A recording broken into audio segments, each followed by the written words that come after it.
Okay जी, आज का topic है कि लड़के लड़कियों को धोखा कैसे देते हैं। अब ये टॉपिक है तो बड़ी डेप्थ का, लेकिन इसमें मैं मोटी मोटी चीजें बताता हूँ जो हमारे माशरे में होती हैं, जो कि थोड़ी सी लड़कियों को भी समझने की जरूरत है ताकि धोखा ना खाएं। इसके बाद मैं लड़कों के लिए भी एक करूंगा कि लड़के इश्क में क्या उनके साथ होती है बड़ी पैड़ी। ये इंशाल्लाह करूंगा अनकरीब।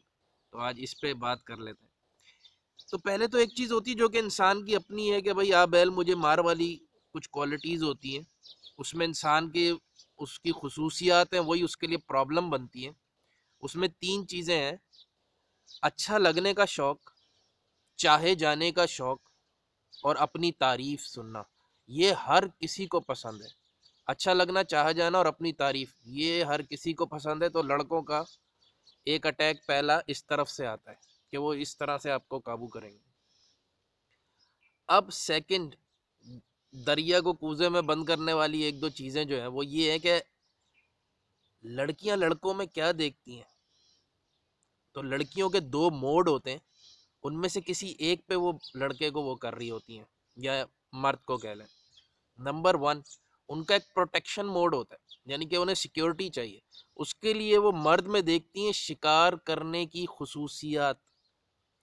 अगर बंदे में शिकार की खसूसियात हैं, जिसके लिए एक्टिव होना, दराज कद, ताकतवर होना, सेहतमंद होना, वगैरह वगैरह, और उसका डिस्प्ले कैसे करते हैं, जो हिस्ट्री में जितनी तरह के डिस्प्ले रहे हैं हैरान कुन तौर पे, हमारे उलमाए कराम ने सही या गलत किसी भी वजह से उन चीज़ों पे पाबंदी लगाई है। जैसे कि डांस, म्यूज़िक।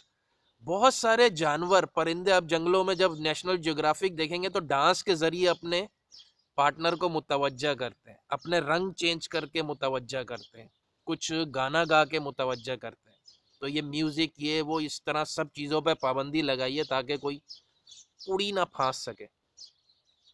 सेकंड जो औरत का मोड होता है वो होता है बेबी मोड कह लें, यानी कि रहम दिली का, कि उसने क्योंकि बच्चा पालना है तो उसमें एक रहम दिली का मूड होता है। अब आप देखें बाज़ औक़ात तो किसी बुढ़े ने दूसरी शादी की भी होती है अपनी से आधी उम्र की लड़की की, तो लोग हैरान हो रहे होते हैं कि भाई लड़की इसने कैसे फंसा ली, समझ से बाहर है, इस बुढ़े में क्या देखा। तो भाई बुढ़े में ये होता है कि वो हर, जब आप उस लड़की से पूछेंगे कि भाई तुमने क्या देखा, तो वो कोई उसकी ऐसी दास्तान सुनाएगी कि यार वो बेचारा मजलूम है, उसको उसके बच्चे मारते हैं, पहली बीवी उसको लूट रही है, ये है वो है, सब हो रहा है, तो तुम क्या उसकी अम्मी लगती हो, तुम्हें क्या तकलीफ है। लेकिन उसका वो रहम दिली का मोड है, अगर वो ऑन कर देता है मर्द, तो वो उसको एज अ, समझे, बेबी पैम्पर कर लेती है, उसको स्वीकार कर लेती है। नेक्स्ट, थर्ड, सपने दिखाकर। औरत में सपनों में रहने की बड़ी एक वो क्वालिटी होती है कि उसे सपने दिखाओ, जानू चांद तोड़ लाऊंगा, तारे तोड़ लाऊंगा, और आपके हाथ जो है ना वो बर्तन धोने के लिए नहीं है, और यूं है और वो है। उसको आप ड्रामे कराओ, वो ड्रामों में आ जाएगी। नेक्स्ट, अपने आप को फनी दिखा करके, यार मैं बड़ा फनी और इजी टू गो हूँ, ये हूँ, जबकि उसके घर में जाके देखो तो घर में बंदा कुछ और ही है ना, घर में फिरौन है, बाहर उसके मुंह पे हंसियां ही खत्म नहीं हो रही। नेक्स्ट, अपने आप को ब्रॉड माइंड शो करके। बहुत सारी शादियां इसलिए भी नाकाम होती हैं, खासकर ऐसे लोगों की कि जो गांव देहात में रहते हैं फिर वो शहर में आके शादी कर लेते हैं। तो शहर में वो किसी ऐसी औरत को पसंद करेंगे जो कि जाहिर है कहीं से उसको मिली हो, बातचीत हुई हो, कुछ हो, तो थोड़ी सी उसके हिसाब से मॉडर्न होगी।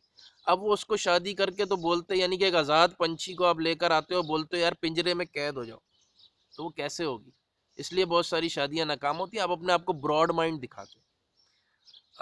और ये बहुत सारे मर्द दूसरों की बीवियों को भी इस तरह वलगला रहे होते हैं कि यार वो ये नहीं, यार आप जैसी खातून को तो मैं समझता हूँ यार बड़ा ट्रस्ट होना चाहिए, और मैं तो बड़ा ब्रॉड माइंड और ये माइंड और खाक माइंड। ठीक है, ये पैंतरा फेंकने का मर्द का एक बहुत पुराना नुस्खा है। नेक्स्ट, नाराज होकर। खासकर जब आपसे मर्द कोई नेक्स्ट डिमांड करेगा और आपने ज़रा सा रेजिस्ट करेंगे, कि आपसे कह रहा है चलो भाई डेट पे, और आपने रेजिस्ट किया, तो वो नाराज़गी का पैंतरा फेंकेगा, नहीं क्या कह दिया, मुझ पे एतबार नहीं, और ये, और ब्लैकमेल, ब्लैकमेल। तो ये उसका ख़ास पैंतरा है। नेक्स्ट, कोई बड़ा तोहफा देने के बाद कोई डिमांड रखना। कोई आपको सोने का गिफ्ट कर दिया, कोई चीज़ गिफ्ट कर दी, उसके बाद जब कोई डिमांड रखेगा तो ये ह्यूमन नेचर है कि उसके बाद इनकार करना बहुत मुश्किल हो जाता है, बहुत मुश्किल हो जाता है। और अगर इनकार करेगा या आपने इनकार कर दिया उस किसी भी डिमांड से, तो वो फिर वही वाला पैंतरा, ठीक है जान दुआ करो मैं मर जाऊं। तो इस टेक्निक को कहते हैं बोटी फेंक के बकरा खींचना। तो मर्द क्या करता है, तोहफा फेंक के बंदी खींचा, मतलब बोटी फेंकी बंदा खींचा, बकरा। तो अब इससे बचने के नुस्खे बहुत सारे हो सकते हैं मर्द को जांचने के। तो आप ये देखें उसका लोगों के साथ कैसा सलूक है, मातहतों के साथ कैसा सलूक है, घर वालों के साथ कैसा सलूक है, वगैरह वगैरह। उसके आपको बहुत सारे टिप्स भी मिल जाएंगे। एक टिप मैं देता हूँ, खैर क्योंकि मैं कोशिश करता हूँ कि वो चीज़ें बताऊँ जो कि नॉर्मली इधर उधर से ना मिलती हैं, कि ये ख़वातीन के लिए कि अगर आपको जांचना है कि मर्द सीरियस है कि नहीं, आप उसकी किसी फैमिली वाले से अगर इंटरेक्शन करेंगे ना, वो आपको इंटरेक्शन नहीं करने देगा। आप उसकी बहन से बात करें, उसकी बहन को फेसबुक पे ऐड कर लें, या बोले मैं आपके घर आ रही हूँ ऐसी मिलने, वो नहीं आने देगा आपको, अपनी फैमिली के करीब कभी नहीं आने देगा अगर वो सीरियस नहीं है। तो आप इस तरह बड़ी इजीली गेज कर सकती हैं। मेरी दुआ है कि तमाम बहनों को मर्दों के शर से अल्लाह बचाए। आमीन।